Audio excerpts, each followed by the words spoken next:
નમસ્કાર અમારા વહાલા પેન્શનર મિત્રો, નિવૃત્ત કર્મચારી મિત્રો, ભાઈઓ તથા બહેનો, સ્વાગત છે આપ સૌનું આપણી આ યુટ્યુબ ચેનલ ભાવેશ મકવાણા ન્યૂઝમાં। તો પેન્શનર મિત્રો, આજ સાંજના પેન્શન સમાચારમાં આપણે વાત કરવાના છીએ નિવૃત્ત પેન્શનરોના 18 મહિનાના બાકી ડીએ એરિયર્સને લઈને આજ તારીખ 15/8/2026ની સાંજે જાહેર થયો છે સત્તાવાર પરિપત્ર।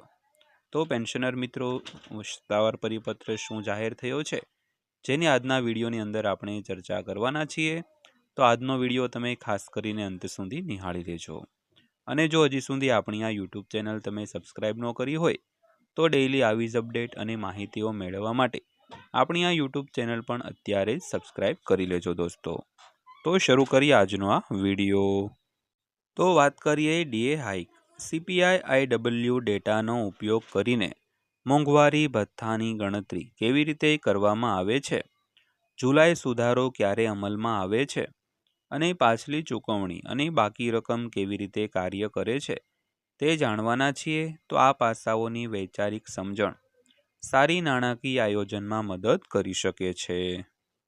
તો મોંઘવારી ભથ્થું એટલે કે ડીએ એ કેન્દ્ર સરકારના કર્મચારીઓ અને પેન્શનરોના પગારનો એક મહત્વપૂર્ણ ઘટક છે। તો સરકાર દ્વારા જીવન નિર્વાહના ખર્ચમાં થતા ફેરફારોને વળતર આપવા માટે સમયાંતરે તેમાં સુધારો કરવામાં આવે છે, જેમાં સુધારેલા દર નક્કી કરવામાં ફુગાવાના ડેટા મુખ્ય ભૂમિકા ભજવે છે।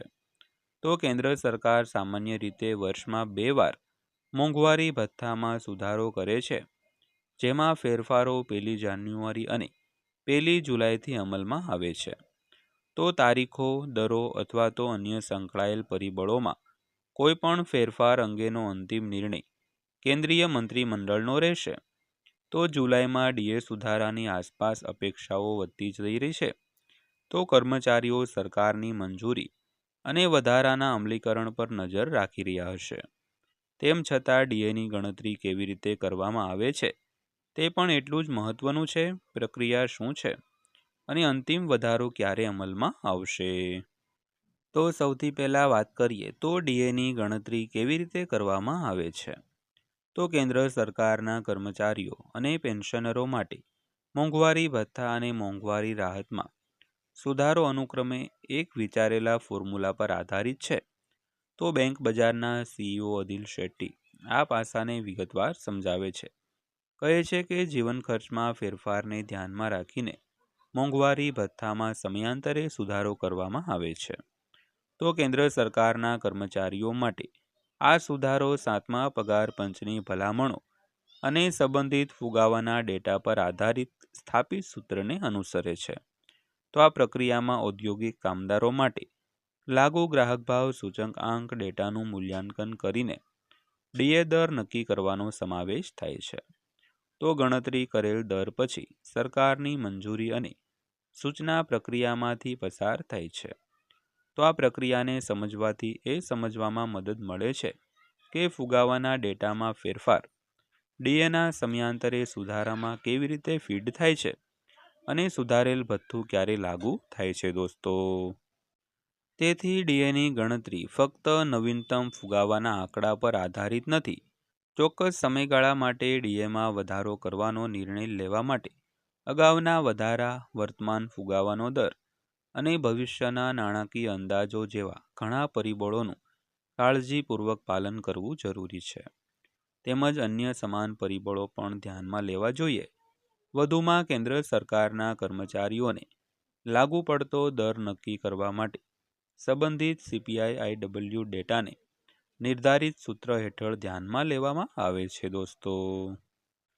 તો ત્યારબાદ વાત કરીએ તો કર્મચારીઓને સુધારેલા ડીએ મળે તે પહેલાં શું થાય છે। તો એકવાર અંતિમ દરની ગણતરી થઈ જાય તે 3 મહત્વપૂર્ણ પગલાઓમાંથી પસાર થાય છે। તો સરકારની આંતરિક મંજૂરી પ્રક્રિયા। આમાં અંતિમ મંજૂરી માટે મૂળભૂત પરિબળોનું ફરીથી વિશ્લેષણ કરવામાં આવે છે। તો ધ્યાન કેન્દ્રિત ક્ષેત્ર સરકારી નાણાકીય બાબતો, ભવિષ્યના આર્થિક અંદાજો, ફુગાવાના ડેટા વિશ્લેષણ વગેરે છે દોસ્તો। ત્યારબાદ કેન્દ્રીય મંત્રીમંડળની મંજૂરી। તો એકવાર નિર્ણયને નાણાકીય પાસાઓ પર વિચારણા અને કાળજીપૂર્વક વિચારણા કરવામાં આવે પછી ડીએ વધારાનો દસ્તાવેજ અંતિમ મંજૂરી અને મંજૂરી માટે કેન્દ્રીય મંત્રીમંડળ પાસે જાય છે. ત્યારબાદ સત્તાવાર સૂચના. તો ડીએ ક્લિયરન્સ અને કર્મચારીઓની પ્રક્રિયાઓમાં અંતિમ પગલું એ સત્તાવાર સૂચના છે જે સુધારેલા દરો, મહત્વપૂર્ણ ફેરફારો અને સુધારેલી તારીખોનો સંપર્ક કરે છે દોસ્તો. તો એ નોંધવું મહત્વપૂર્ણ છે કે સુધારેલા ડીએ સામાન્ય રીતે સૂચિત અસરકારક તારીખથી લાગુ પડે છે. તો આનો સ્પષ્ટ અર્થ એ છે કે અસરકારક તારીખ અને કેન્દ્ર સરકાર ઔપચારિક રીતે સુધારાને મંજૂરી આપે છે અથવા જાહેરાત કરે છે તે તારીખ વચ્ચે અંતર હોઈ શકે છે. જો સુધારેલા ભથ્થા પાછલી અસરથી અસરકારક બનાવવામાં આવે છે તો કર્મચારીઓને વચ્ચેના સમયગાળા માટે બાકી રકમ મળી શકે છે. તો ઉદાહરણ તરીકે વાત કરીએ તો ડીએ સૂચના સત્તાવાર રીતે 1 સપ્ટેમ્બર 2026ના રોજ બહાર પાડવામાં આવી શકે છે, પરંતુ તે 1 જુલાઈ 2026થી અમલમાં આવી શકે છે. તેથી આવા કિસ્સાઓમાં પાત્ર કર્મચારીઓ અને પેન્શનરોને 1 જુલાઈ 2026થી રાહત મળશે. તો કેન્દ્ર સરકારના તમામ કર્મચારીઓ અને પેન્શનરો માટે આ પ્રક્રિયાને સમજવી મહત્વપૂર્ણ છે, કારણ કે ડીએમાં વધારો અથવા તો ફુગાવાના ડેટા પર આધારિત ગણતરીનો અર્થ એ નથી કે પગાર તાત્કાલિક વધ્યો છે. તો સારાંશમાં ફુગાવાના ડેટાથી ઊંચા પગાર સુધીની સફરમાં ઘણા તબક્કાઓનો સમાવેશ થાય છે, જેમ કે CPI-IW ડેટા, ડીએ દરની ગણતરી, કેન્દ્ર સરકાર દ્વારા મંજૂરી, અંતિમ સત્તાવાર સૂચનાનો પ્રસાર અને અંતિમ અમલીકરણ.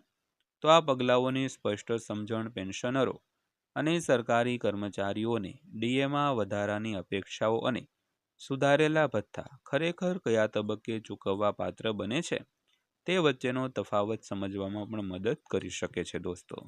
તો દોસ્તો આ હતી આજની માહિતી પસંદ આવી હોય, વિડીયો સારો લાગ્યો હોય તો વિડીયોને એક લાઇક કરજો અને આવા જ વિડીયો અને માહિતીઓ મેળવવા માટે આપણી આ યુટ્યુબ ચેનલ સબસ્ક્રાઈબ કરી લેજો. તો ફરીવાર પાછા મળીશું એક નવા વિડીયો સાથે, નવી માહિતી સાથે. ત્યાં સુધી સૌને જય હિન્દ, વંદે માતરમ.